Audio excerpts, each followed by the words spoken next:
दुकानदार دا سړی روزګار کې نقصان نمبر دی که تا جلدي وکړه او هغه سړي نه د ځان مخکې پوه چې دی دوکاندار تا له سودا دی بچیه په دقه ځای کې تا ته رښتیا وکړو ظلم مې شروع کړو دا ظلم دی ورو ورو چې غږېږي نو دا بیا مستحکم شي او دغه مستحکم کېدل بیا چې موږ په هره اداره کې ننوځو که موږ په بزنس کې یو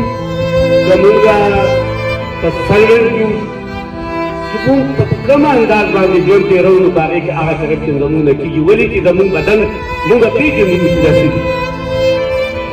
نو تاسو په هر انداز باندې کوم ځای کې چې تاسو جومات ته ننوځئ په لاین باندې کوم جومات کې سب جوړېږي جومات کې سب ولې جوړوي دا لاین دی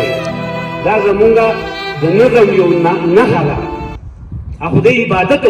په دنیوي طور دا زمونږ د نظم نښه ده دا نظم چې کله په موږ کې ختم شو